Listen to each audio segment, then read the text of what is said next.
દર્શક મિત્રો, મહામંથન મંતવ્ય ન્યૂઝમાં આપનું સ્વાગત છે। આજથી થોડાક દિવસ પહેલા રાજકોટના જંગલેશ્વરમાં સૌરાષ્ટ્રનું ઐતિહાસિક ડિમોલેશન હાથ ધરવામાં આવ્યું હતું। અંદાજિત 1400 જેટલા મકાનોને જમીનદોસ્ત કરવામાં આવ્યા હતા। એ હૈયાફાટ રુદન એ પરિવારનો રોકકડ છે, એ દ્રશ્ય પણ સામે આવ્યા હતા, જેના કારણે તમે પણ ભાવુક થઈ જાઓ। જે રીતે તંત્ર દ્વારા એકાએક આ કાર્યવાહી કરવામાં આવી હતી, તેના કારણે જંગલેશ્વર વિસ્તારના લોકોમાં ખૂબ નિરાશા છે, ખૂબ રોષ છે સરકાર સામે, અને વૈકલ્પિક વ્યવસ્થા છે તે માંગ જે તે સમય પણ ઉઠી હતી। ત્યારે રાજકોટમાં ગુજરાતના પૂર્વ મુખ્યમંત્રી શંકરસિંહ વાઘેલાએ જંગલેશ્વર ડિમોલેશનનો જે મુદ્દો સામે આવ્યો તેને લઈને સરકારને આડે હાથ લીધા અને કહ્યું કે સરકારને જો ખબર હોય કે તેમની સરકારી જગ્યા છે, તેમના પર ગેરકાયદેસર દબાણો થઈ રહ્યા છે, તો જે તે સમયે દબાણ થતા હોય ત્યારે કેમ સરકાર ઊંઘતી હોય છે, ત્યારે કેમ કોઈ પગલાં લેવામાં નથી આવતા। સાથે જ તેમણે કહ્યું કે સરકારે થોડી માનવતા દેખાડવી જોઈએ। આજે ઘટના બની, એમાં લોકો બેઘર થયા, તો તેમને વૈકલ્પિક વ્યવસ્થા આપવી જોઈએ, પણ કોઈ પણ પ્રકારની વૈકલ્પિક વ્યવસ્થા આપવામાં આવી ન હોય તેવા આક્ષેપો સામે આવી રહ્યા છે। ને આ બાબતે પૂર્વ મુખ્યમંત્રી શંકરસિંહ બાપુનો પણ ગુસ્સો જોવા મળ્યો છે। તેમણે શું પ્રહાર કર્યા અને માનવતા વિશે શું વાત કહી સરકારને, તે સાંભળો। એને શરદી થઈ છે। આપણા પ્રધાનમંત્રી સાહેબ જ્યાં જાય ત્યાં મારે તો આનો બહુ જૂનો સંબંધ છે એમ, રાજકોટ से भी हमारा पुराना नाता है। અને આ સાચું છે, ખોટું નથી, ગપ્પું નથી। હું 69માં રાજકોટમાં રાજકારણની શરૂઆત જેને કહેવાય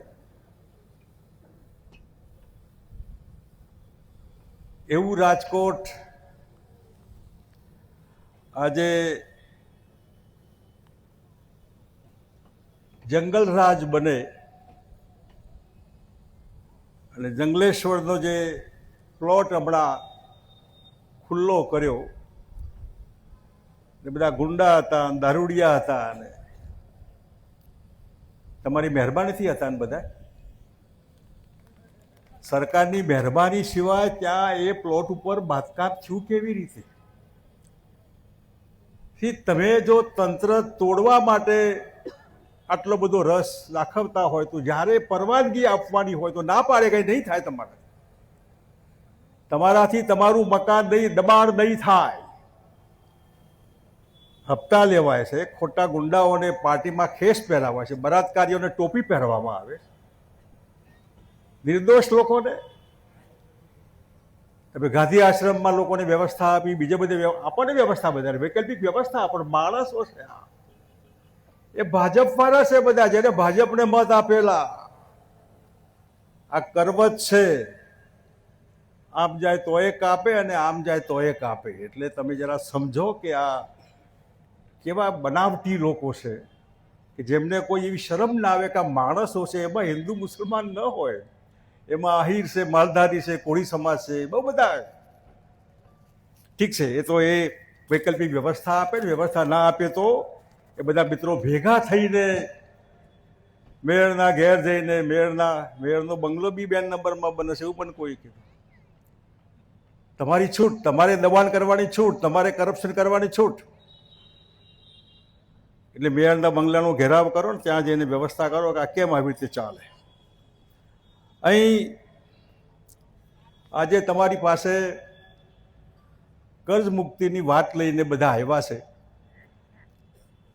આમને કોઈ સ્વાર્થ નથી। રાજકોટ વિધાનસભા કોર્પોરેશનમાં આ જાવેદ ચૌધરી હોય કે અમારા રાજેશ્વર બ્રહ્મભટ્ટ કે બીજા કે ઉમેદવાર નથી। અને જ્યારે આપણને એવું થાય કે 2 પૈસા લીધા ક્યાંયથી, રોજબરોજનો ધંધો હોય, આપણે ધંધાવાળા માણસ હોય, મકાન માટે લીધા, વાહન માટે લીધા, વેપાર માટે લીધા, બીજા ત્રીજા માટે, ભણવા માટે, તો ન ચક્કર ફર્યું। જે કલ્પનાથી આપણે દેવું કર્યું હોય એ ચક્કર ન ફર્યું।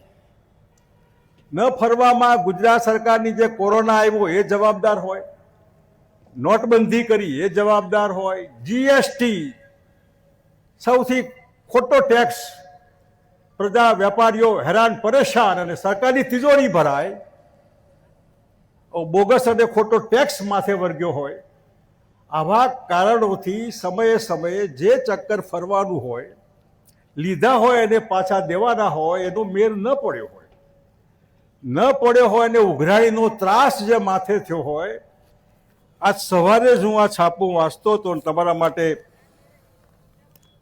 સુરતમાં પતિ પત્ની અને 9 વર્ષીય દીકરીનું ઝેરી પાવડર પીતા કરુણ મોત, એક દીકરીનો બચાવ, વ્યાજખોરની ઉઘરાણીથી ત્રાસી પરિવારનો આપઘાત. સુસાઇડ નોટમાં વૈભવ રૂંગટાના નામનો વ્યાજખોરનો ઉલ્લેખ. અમે તમને આમાંથી બચાવવા માંગીએ છીએ. જીવતો નર ભદ્રા પામે, આપણે આપઘાત નથી કરવાનો. જેને લીધા હોય લીધા, 25 વર્ષ બહુ ચિંતા નહીં કરો. એને માણસો આવા આપઘાત કરે, નિર્દોષ. તમે ફોટા જુઓ તો દયા આવે કે આવું રૂપારું પરિવાર. પૈસા લીધા એને ત્રાસ એટલો કર્યો કે મરી જવાનું મન થયું. માણસ જ્યારે ક્યાંકથી રૂપિયા ઉછીના લે ત્યારે એ દિવસે ન છૂટકે. કોઈને બાંધી મુઠ્ઠી ખોલવાનું મન ન થાય, ન છૂટકે. લીધા એ વખતે એનું મન મોડું થઈ ગયું હોય. ભગવાન મને કોઈના પાસે હાથ લાંબો ન કરાવે. છૂટકો ન હોય, પરિવાર હોય, ધંધો હોય. એ લીધા પછી જ્યારે એનું મેળ ન પડે, એમાં જે બધાએ વાત કરી કે આપણે બધાના પૈસા દેવાના છે, કંઈ લઈ નાસી નથી જવાના. સમય સંજોગો એવા આવ્યા કે અમે નથી પહોંચી વળતા અને તમારા આ રૂપિયા 3, 4, 5, 7 વર્ષથી આ લોકોની ઉઘરાણી ચાલુ છે. એ 5-7 વર્ષના બદલામાં હજી પણ 1.5 વર્ષ વધારે ખમી જાઓ. જો ગુજરાતની આજની સરકાર તમારું દેણું માફ કરે તો માથા ઉપર, ન કરે તો 5 વર્ષ ગયા એવા 2 વર્ષ પસાર કરો. આપણે સાંભળ્યા હતા પૂર્વ મુખ્યમંત્રી શંકરસિંહ વાઘેલા. તેઓ કહી રહ્યા છે કે અહીંયા તમામ ધર્મના સમાજના લોકો રહે છે, પણ સરકાર દ્વારા જે રીતે એકાએક આ બુલડોઝર કાર્યવાહી કરી છે, અનેક લોકોના ઘર ઉજાડી નાખવામાં આવ્યા છે, તેના કારણે લોકોમાં ખૂબ રોષ છે ને આ લોકો માફ નહીં કરે. તેને જ લઈને હવે રાજનીતિ ગરમાઈ છે અને ડિમોલેશનનો મુદ્દો ફરી એકવાર રાજકોટનો ગુંજ્યો છે. ત્યારે હવે આગામી સમયમાં પણ ફેઝ 2નું ડિમોલેશન થવાનું બાકી છે. જો કે તેના ઉપર સ્ટે આપવામાં આવ્યો છે, પણ આ જે સમગ્ર ઘટના રાજકોટમાંથી સામે આવી, 1400 જેટલા મકાનો છે તે તોડી પાડવામાં આવ્યા, ત્યારે આ મામલે સરકાર સામે હવે વિપક્ષ માછલા ધોતો નજરે પડી રહ્યો છે. દર્શક મિત્રો, આવા જ નવા વિડીયો સાથે આપણે માહિતગાર કરતા રહીશું, એટલે મહામંથન મંતવ્ય ન્યૂઝ જોતા રહો.